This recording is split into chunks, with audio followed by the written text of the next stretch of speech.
আবার কি হলো? ওর মতো তুমি আমাকে কখনো ছেড়ে চলে যাবা না তো? বোকা একটা, ছেড়ে চলে যাওয়ার জন্য ভালোবেসেছি নাকি? আর তুমি আমাকে ওদের মতো মনে করো? না না, তুমি তো আমার লক্ষ্মী সোনা।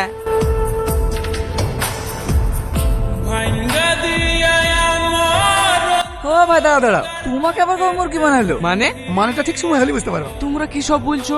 আমি তো কিছুই বুঝতে পারছি না। আমরা বুঝতে পারছি নি তুমি ওর কত নম্বর বয়ফ্রেন্ড। আপনি যে ব্যক্তিকে কল করেছেন তিনি অন্য কলে ব্যস্ত আছেন। অনুগ্রহ করে অপেক্ষা করুন অথবা কিছুক্ষণ পরে আবার চেষ্টা করুন। কি রে রোহন, তুই এখানে? তোর গার্লফ্রেন্ড সাথে রেস্টুরেন্টে একটা ছেলের সাথে দেখলাম। তুই ঠিক দেখেছিস তো? হ্যাঁ ভাই, আমি একদম ঠিক দেখেছি। কোন রেস্টুরেন্টে? তেজপাতায়।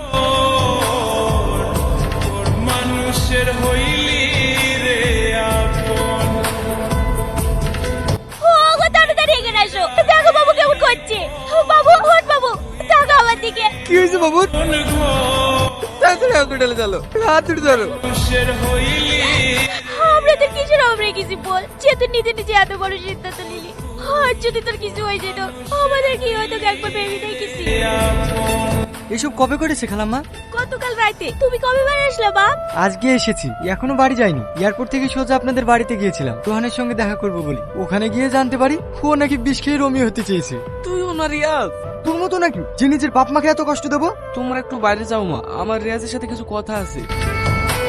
আচ্ছা, তো আপনি কি মহান কারণের জন্য মরতে চেয়েছিলেন শুনি? সাথী